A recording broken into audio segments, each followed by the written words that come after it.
નમસ્કાર વિદ્યાર્થી મિત્રો, બ્રિલિયન્ટ ટિપ્સના માધ્યમથી હું આપની સમક્ષ પંકજ મકવાણા કેટલીક માર્ચ એક્ઝામની કેટલીક ટિપ્સ લઈને આવ્યો છું.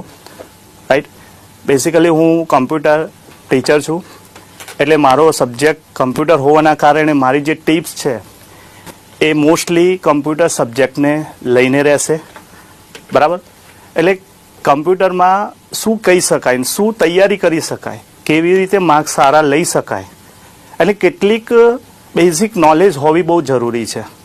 રાઈટ, 10મું અને 12મામાં કમ્પ્યુટર બોર્ડ લે છે, બરાબર, પણ 10th અને 12thની અંદર ફરક એટલો છે કે 10thમાં સ્કૂલ લેવલે બોર્ડ એક્ઝામ લે છે, બોર્ડ જ લે છે પણ સ્કૂલમાં લેવાય છે, જ્યારે 12thની અંદર ફરક એટલો છે કે જે તમારું થિયરી પેપર છે જે 100 માર્ક્સનું છે, એ 100 માર્ક્સનું પેપર એ બોર્ડ લેવાની છે. અને સેકન્ડ થિંગ કે ટોટલી થિયરિકલ છે અને તમારે એમસીક્યુ લેવલની છે. એમસીક્યુ ટોટલ 100 એમસીક્યુ આવવાના છે, એટલે તમારો મેઇન ગોલ એ રહેશે કે એમસીક્યુ કવર કરવા. એટલે છોકરાઓ મને ઘણી વખત પૂછતા હોય છે કે સર એમસીક્યુ માટે કઈ બુક રિફર કરી શકાય, કઈ બુક વાંચવી. ખરેખર કહીએ તો કોઈ પ્રકાશન એવું નથી કે એ તમને એવું કહી શકે કે આ જ બુક વાંચો તો બધું થઈ જાય. ઘણા બધા પેપર્સ છે, તમે જૂના પેપર વાંચી શકો છો, બરાબર, બટ એવું કહી શકાય કે એ પેપર્સને વાંચવાથી તો આપણા 30-40% પેપર આપણું કમ્પ્લીટ થઈ શકે છે, પણ બાકીના પ્રશ્નોનું શું? તો મેં ઓલવેઝ બધા સ્ટુડન્ટને મારી એક જ રિકમેન્ડેશન હોય છે કે તમે લોકો ઓલવેઝ ટેક્સ્ટ બુકને મહત્વ આપો. કારણ કે ટેક્સ્ટ બુકની અંદર જે સિલેબસ આપણો 12thની અંદર છે એ 12thની અંદર આપણા ટોટલ 13 ચેપ્ટર્સ છે. ચેપ્ટર્સને થોડું બાયફર્કેશન કરીએ તો શરૂઆતમાં HTML આવે છે, એના પછી કમ્પોઝર આવે છે, દેન ઈ-કોમર્સ, એમ-કોમર્સ છે. 6 to 11 જે ચેપ્ટર્સ છે એ બધા ચેપ્ટર્સ તમને ખબર છે કે જાવા પ્રોગ્રામ રિલેટેડ છે. અને આફ્ટર ડેટ 12 અને 13 જે છે એ થોડા અલગ છે, એ રીડ કરી શકાય એવા છે. જોકે એટલે કહી શકાય કે જાવાનું જે પ્રોગ્રામના જે ચેપ્ટર્સ છે એનો વેટેજ વધારે હોય.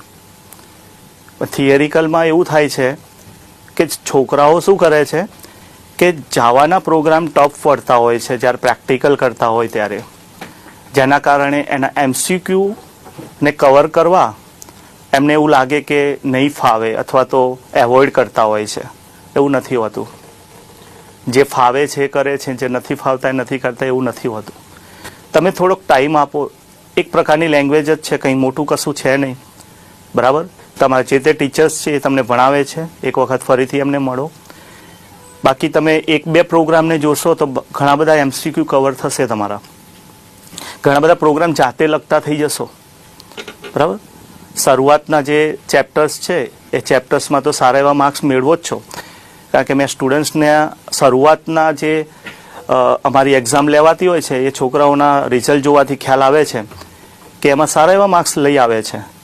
જે પ્રોબ્લેમ પડે છે, ફેક્ટ કહું છું કે 6 to 11 ચેપ્ટરમાં જ પ્રોબ્લેમ થતી હોય છે, બરાબર. એટલે થોડોક ફોકસ એ ચેપ્ટર્સ દરમિયાન કરજો અને એની અંદર સારા એવા માર્ક્સ લઈ શકાય છે. કેવી રીતે લઈ શકાય, શું કરી શકાય? તો ઓપ્શન એક જ છે.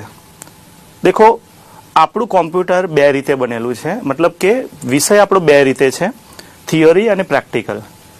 થિયરીમાં તો ટીચર ક્યારેક ટોકથી ભણાવી દે છે, ચાલશે, બરાબર. પ્રેક્ટિકલમાં જ્યારે લઈ જવામાં આવે છે ત્યારે તમને ખબર નહીં હોય, પણ ઘણા બધા પ્રેક્ટિકલની અંદરથી જ આપણને પ્રશ્નો કવર થઈ જાય છે. કેવી રીતે? ફોર એક્ઝામ્પલ, તમે કમ્પોઝરનું કોઈ સ્ક્રીન ચાલુ કરી છે, રાઈટ, એમાંથી જ મેં તો જોયા છે કે ઘણા બધા પ્રશ્નો આપણને સ્ટેપ બાય સ્ટેપ પૂછે છે કે આના પછી આ સ્ટેપ, મતલબ કે આ પ્રેક્ટિકલ કરવા માટેના સ્ટેપ કયા. 4 ઓપ્શન આપેલા હોય છે, એમાંનો એક સાચો હોય છે, રાઈટ. પણ જે વિદ્યાર્થી આ પ્રોપર સ્ટેપ સાથે એને પ્રેક્ટિકલ કરેલું હશે તો એને એમસીક્યુ કેવી રીતે આ ખોટો પડે, બરાબર. તો આવા ઘણા બધા પ્રશ્નો મારી જોડે ઉદાહરણ છે કે જેના કારણે તમારા એમસીક્યુ ખોટા પડવાના ચાન્સ હોય છે, પણ એમ તમારા પ્રેક્ટિકલ સારા હશે અને પ્રેક્ટિકલ ઉપર થોડુંક વધારે ભાર મૂક્યો હશે તો ઘણા બધા એમસીક્યુને આપણે કવરઅપ કરી શકીએ છીએ, રાઈટ. એટલે એમસીક્યુને કારણ કે એમસીક્યુ જ છે આપણું મેઇન, તો એટલે એમસીક્યુને ગોખવાથી તો ક્યારેય નહીં આવડે, પણ તમે ટ્રાય કરો કે એને રીડ કરો. રીડ તો મસ્ટ બી છે, સમજો.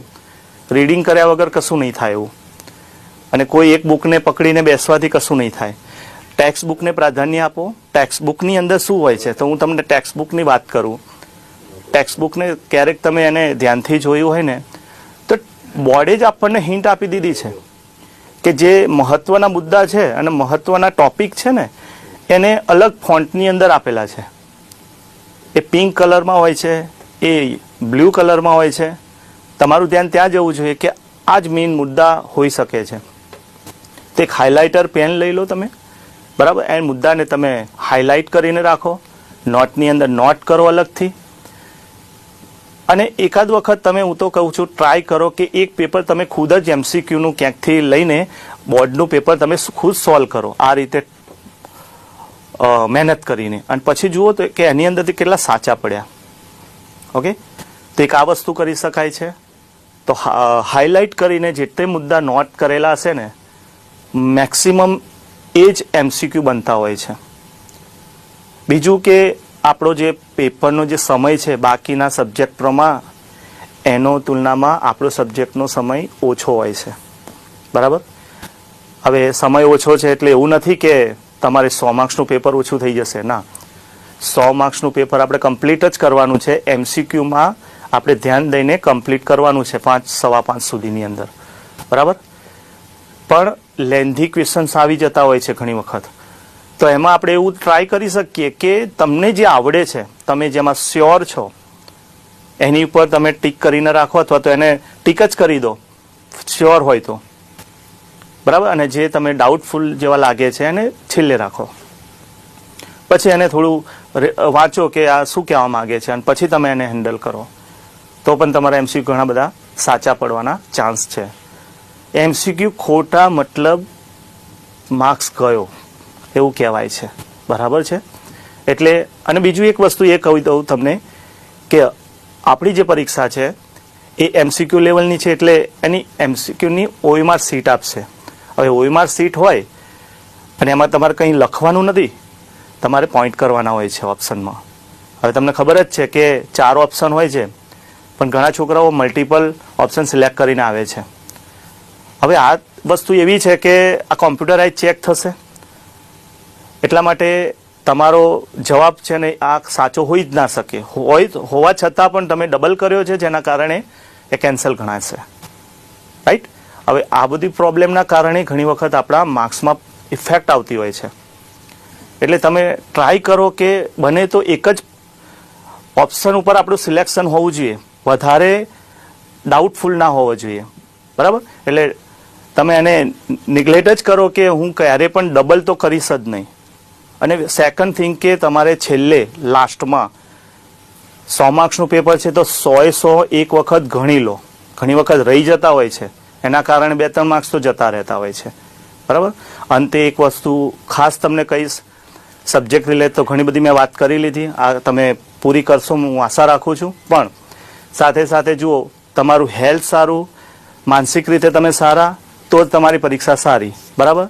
તો સ્વાસ્થ્ય માટે તમારે સારો ખોરાક લેવો જોઈએ, બરાબર. સારી ઊંઘ લેવી જોઈએ, બરાબર. અને જંક ફૂડથી તમારે દૂર રહેવું જોઈએ, બરાબર. આટલું કરશો અને પછી તમે જોજો તમારું સ્ટ્રેસ ફ્રી એક્ઝામ જવાની છે. સો મારા તરફથી આટલું. Wish you all the best.